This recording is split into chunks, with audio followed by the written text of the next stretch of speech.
nama neraka yang berikutnya yang telah disebutkan dalam firman Allah Subhanahu wa taala, yakni neraka Ladha. Neraka Ladha. Di mana Allah Subhanahu wa taala telah berfirman dalam Al-Qur'an dalam surat Al-Ma'arij, innaha ladha.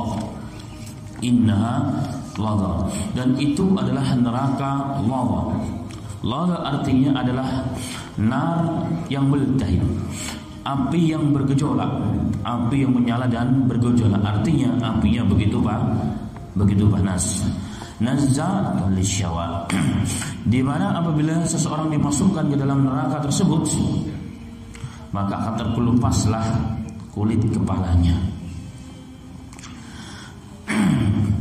Dalam beberapa pernyataan sahabat dan para salaf terdahulu, termasuk juga Al-Imam Ibnu Katsir menukilkan dari Al-Imam Al-Aufi dari Abdullah bin Abbas radhiyallahu anhuma, yang dimaksud dengan nazatul syawa, yang akan mengelupaskan kulit kepala jika dimasukkan saja orang tersebut, penghuni neraka Allah tersebut ke dalam neraka. Yang dimaksud adalah bahwa kulit kepalanya itu akan terkelupas.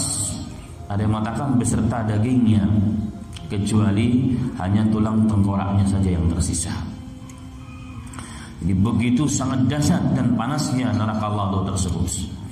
Kemudian Al-Imam Sayyidut Tabi'in, Al-Imam Al-Hasan Al-Basri rahmatullah alaih, beliau mengatakan mengenai makna daripada neraka Allah jika dimasukkan ke dalamnya maka terkelupas kulit kepalanya, yakni bahwa api neraka tersebut itu jika membakar sesuatu, tubuh orang-orang kafir, tubuh orang-orang ahli neraka Ladha tersebut, maka tidak akan tersisa, semua yang akan hangus terbakar kecuali fuadnya, kecuali hatinya. Dan ini semua menambah kengerian dari makna neraka Ladha. Masukkan aja langsung hangus menurut Al-Hasan Al-Basri, kecuali hatinya yang tersisa. Dan hatinya itulah yang kemudian dia akan menangis, menjerit, ketakutan, merintih di hadapan Rabb kita Allah Subhanahu wa ta'ala. Tak kalah hancur saja tubuhnya, maka akan dikembalikan kembali utuh sebagaimana sebelumnya. Dibakar lagi, kemudian hancur lagi ketika kecuali fuadnya, kecuali hatinya. Menurut Al-Imam Hasan Al-Basri akan dikembalikan lagi terus sampai kapan? Sampai waktu yang tidak tertentu dan terbatas, dan hanya Allah saja yang mengetahui. In kana kafiran, jika dia kafir maka selama-lamanya di neraka tersebut. Wa in kana musliman fajiran, jika dia seorang muslim yang fajir maka dia akan keluar, tapi waktu yang sangat panjang sehingga Allah ridho dengan kondisi hamba tersebut. Wa iyadu billah wa na'udzu billahi min dzalika. Allah musta'an. Dapat kebayang ma'asal muslimin, masuk saja ke dalam neraka maka seluruh kulitnya dan dagingnya langsung hangus terbakar, tidak tersisa jadi tulang jemarinya, tulang-tulangnya itu pun sudah hangus, yang tersisanya hatinya saja. Kenapa disisakan hatinya? Agar orang tersebut semakin merasa teradab, merasa tersiksa sebagai balasan atas perbuatannya di dunia. Kemudian pertanyaannya, siapakah yang akan memasuki neraka Allah tersebut? Siapakah yang akan memasuki neraka tersebut? Yang nazza'atan lisyawa, yang jika memasuki maka terkelupas kulit kepalanya terutama sampai tulang-tulang dan dagingnya terbakar, kecuali hatinya. Allah Ta'ala berfirman, tada'u man adbara wa tawalla wa jama'a fa'awa. Jadi orang yang memanggil orang yang membelakang dan berpaling dari agama. Ini orang yang berpaling dari agama, orang yang jika diberikan nasihat, jika diajak kepada kebaikan, azbar, maka dia akan berpaling, akan membelakangi kita. Wa tawalla, dan dia akan berpaling, membelakangi dan berpaling, pergi, tidak peduli dengan agama. Inilah di antara sifat karakter orang-orang yang akan memasuki neraka Jahannam. Jika diajak kepada kebaikan, dia membelakangi kita. Kemudian wa tawalla, dan dia pergi meninggalkan meninggalkan. Tidak peduli, cuek, tidak peduli. Dan itu sebagai bukti bahwa orang tersebut membelakangkan agama. Dunia di atas segalanya. Dunia di atas segalanya. Agama di nomor 100-kan dalam urusan apapun, dalam urusan keseharian kita sehari-hari. Ketika kita sedang bekerja enak, tiba-tiba dipanggil oleh Allah, Allahu Akbar, Allahu Akbar. Allah memanggil kita melalui lisan-lisan para muazzin kita. Apa yang kita lakukan? Adbara wa tawalla. Kita membelakangi dan kita pergi. Atau maknanya, perasaan baru azan, cepat banget sih azannya. Sering kita lakukan, ma'asal muslimin. Dan kita sering kita rasakan. Apalagi kalau lagi menyaksikan sesuatu yang asik, mungkin debat presiden begitu kan, tiba-tiba masya Allah sudah waktu sholat dan seterusnya.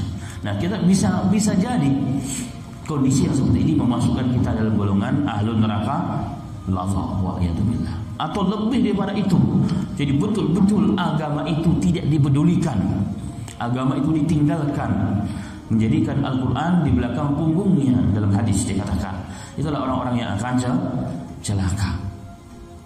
Dan itu berarti menghina agama.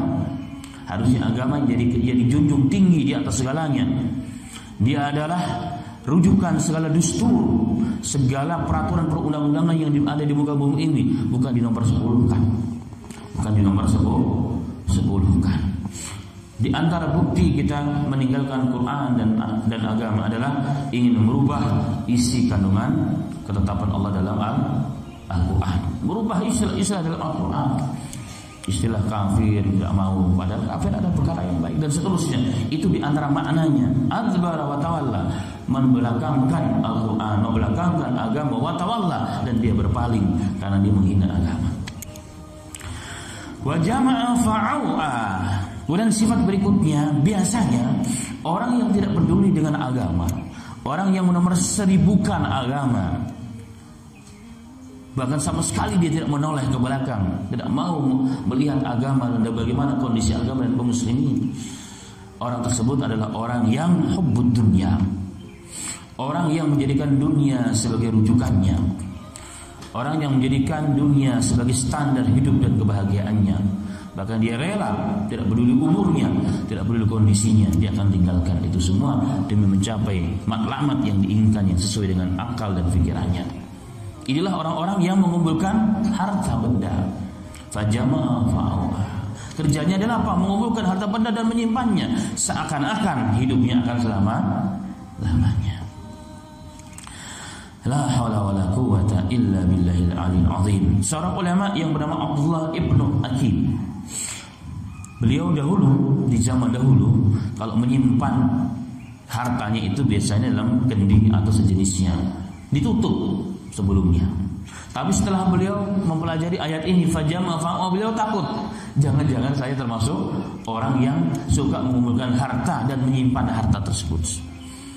Padahal yang dimaksud menyimpan harta di sini adalah menyimpan harta tidak mau mengeluarkan haknya kepada yang berhak, fisabilillah, membantu saudaranya.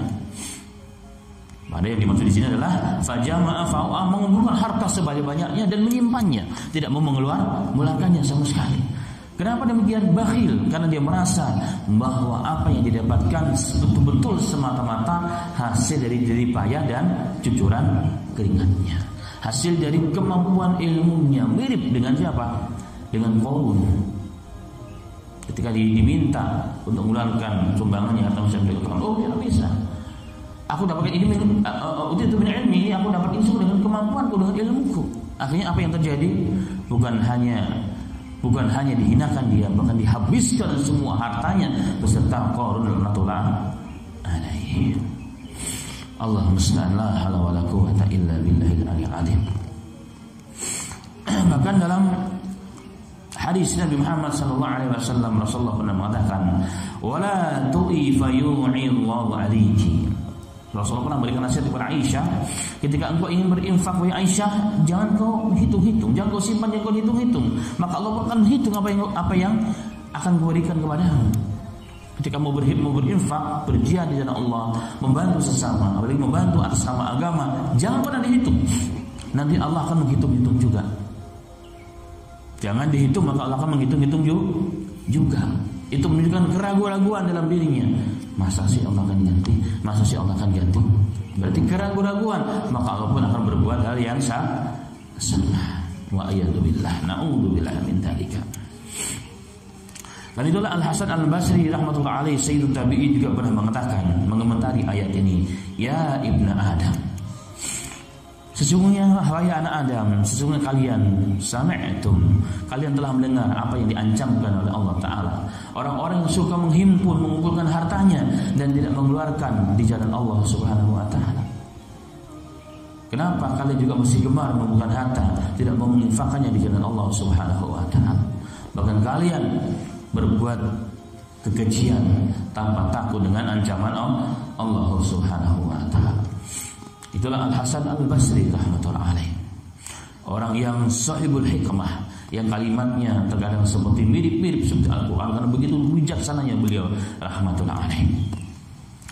Inilah neraka Allah ma'asyiral muslimin, yang dikumpulkan, yang orang akan dimasukkan ke dalamnya, terkelupas kulit kepalanya dan jasadnya seluruhnya, bahkan dagingnya, bahkan sampai kepada tulangnya, menurut Al-Hasan Al-Basri, yang tersisanya fuadnya. Siapa mereka? Orang yang meninggalkan agama dan berpaling dari agama, dan orang yang mengumpulkan harta, menyimpannya dan tidak mengeluarkannya di jalan Allah, Subhanahu wa Ta'ala. Allah musta'an, la haula wala quwwata illa billahil aliyyil azim. Kemudian ma'asyiral muslimin rahimani wa rahimakumullah. Karena itu setiap kita hendaknya merenungkan ayat-ayat tersebut. Jangan sampai kita termasuk golongan, walaupun kita muslim, orang-orang yang dikategorikan ashabu naril ladha, termasuk calon-calon penghuni neraka ladha. Wa iyadzubillah, semoga Allah selamatkan kita semua, keluarga kita dan kaum muslimin dari ahli neraka Allah dan ancamannya. Amin ya rabbal alamin.